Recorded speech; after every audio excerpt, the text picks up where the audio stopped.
Hello again and welcome back to this soccer video series that I'm putting out for you, the new collectors or the collectors that have always been collecting other sports but are now trying to get into soccer and want to understand more about this sport. My name is Juan Pablo and I'm very excited to welcome you to this next chapter where we're going to talk about something that's very specific and very useful in soccer, and it's really one of the biggest differences between the US sports or soccer too, and Europe. So by now you've already seen the first 3 chapters. Hopefully you have, and you've learned something. The first one just talks about the biggest names around the big captains in the sport. So we have FIFA, UEFA, and then all of the other confederations that are part of FIFA as well in different regions. Then the second and third chapter are really one chapter, but it was a bit long, so I just split it in 2, and it's the best 5 soccer leagues in Europe.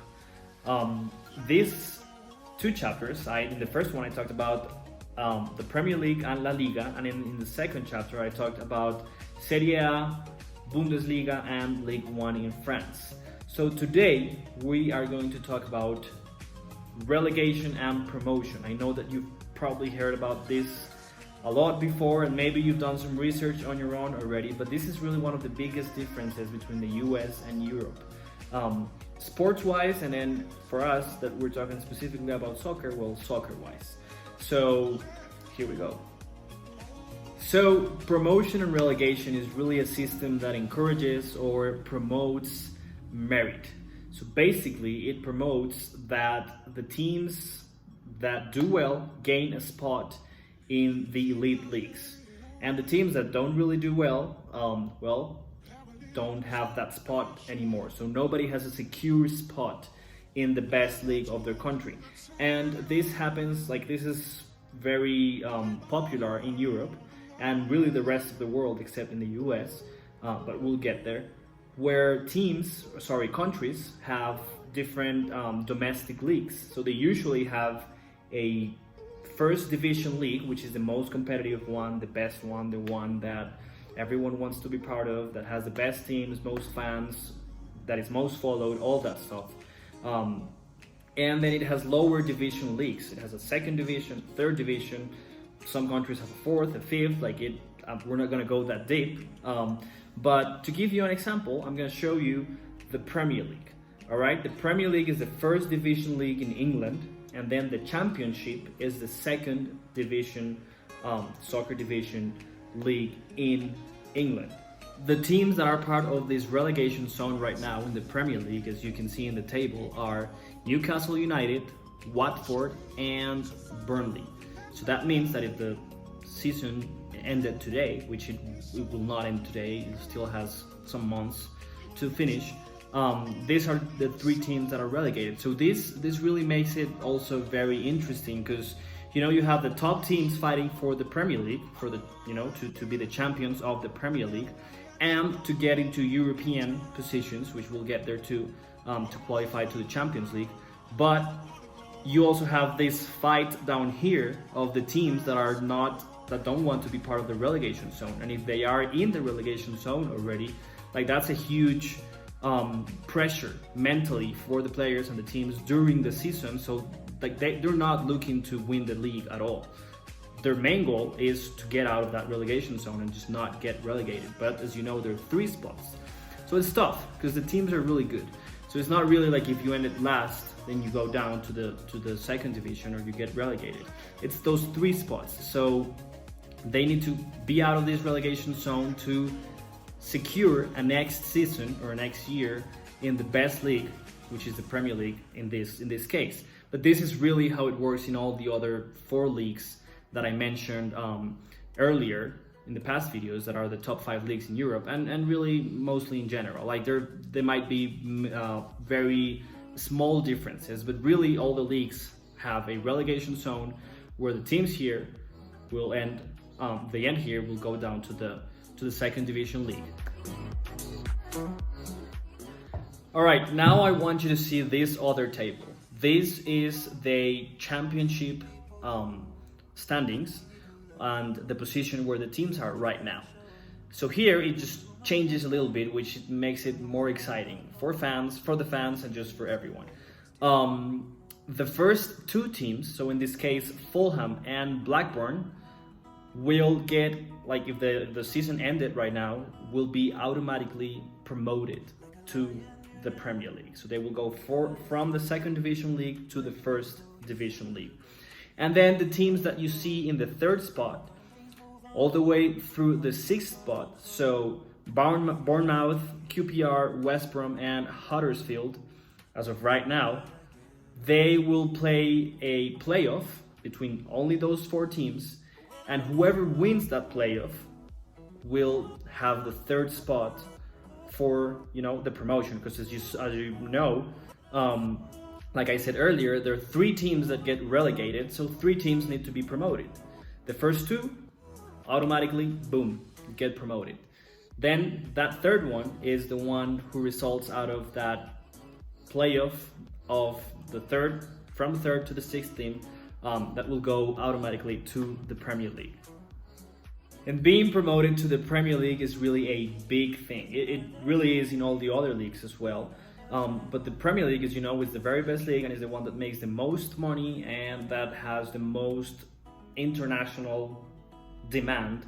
Like, many people from all over the world really want to watch the Premier League every weekend. So they sell their TV rights very expensive because they have a really good product that everyone wants to watch.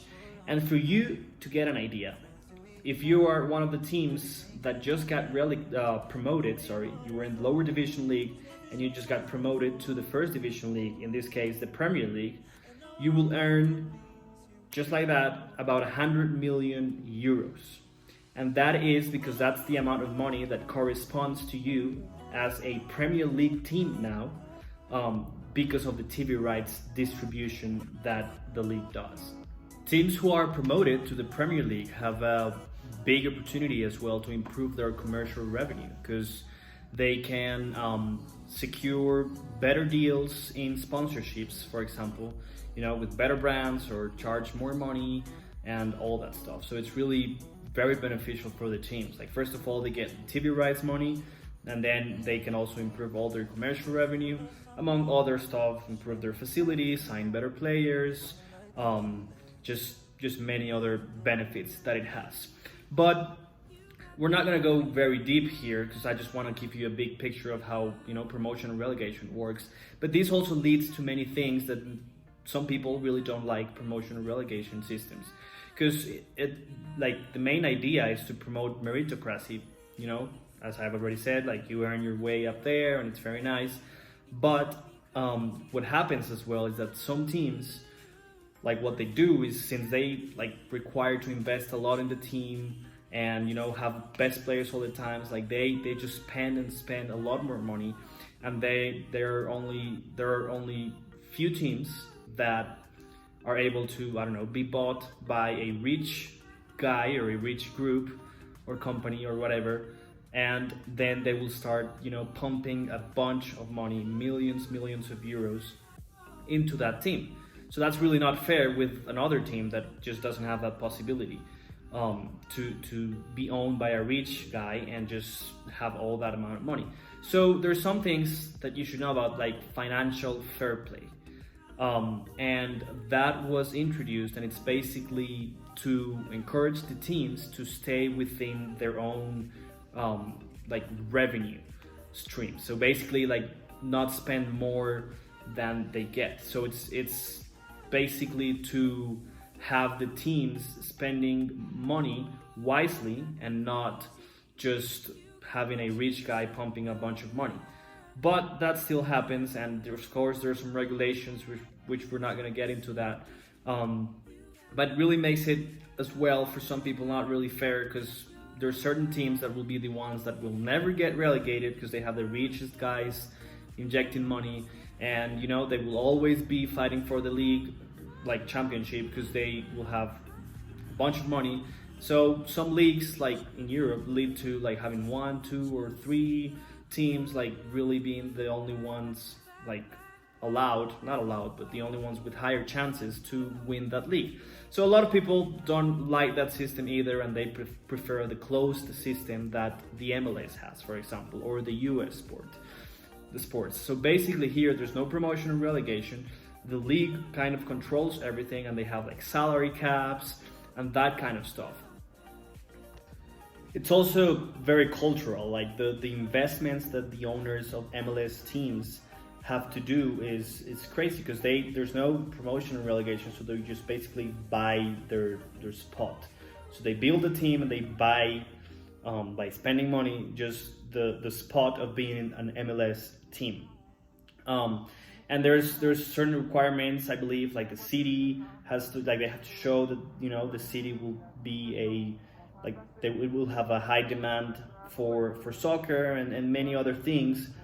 But these investors really don't want to risk their investment by thinking, like if they had promotion and relegation, by thinking that the team might be relegated and then they will not be playing in the first division league and not get the TV rights money and all that stuff. So it's you know, it's very cultural. It's also kind of newer here, like in the US system. European system, like soccer, has been around for many years. You know, in the US, that's not one of the biggest sport compared to the others. Also, it's getting more popular all the time, and that's why I'm doing this.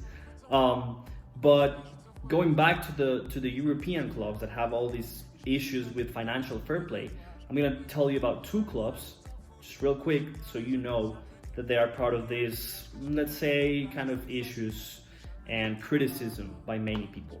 And those teams are Manchester City in the Premier League and PSG in Ligue 1 in France.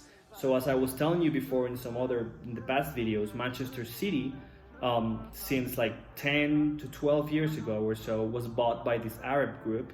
And since then, they have been very successful in England, like really, really successful, winning the Premier League all the time, almost every year, and fighting for that Champions League that they haven't won yet.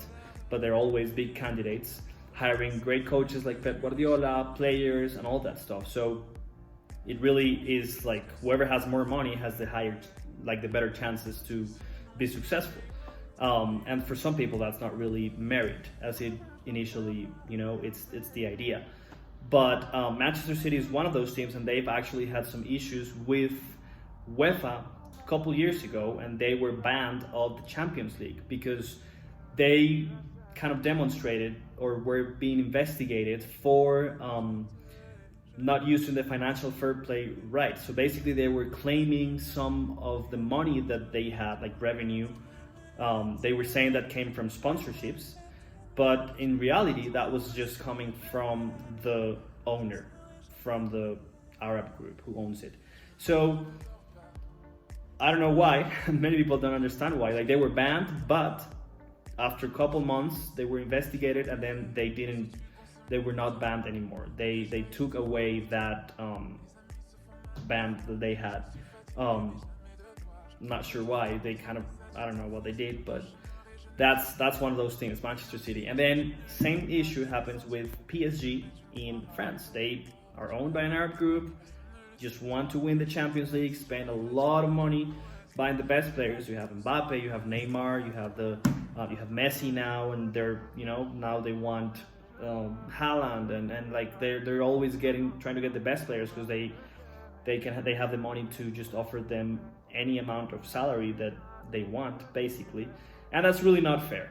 So we'll get deeper into that in another video probably if you like it, but I do invite you to comment here. If you like, what do you think? Do you like the closed system better, where there's like salary caps and there's no promotion or relegation, or do you like this promotion and relegation, still think that this is pure merit and it allows the teams that are not really good, but if they play good, to go up and just gain their way up in the elite leagues? What do you think? Let me know.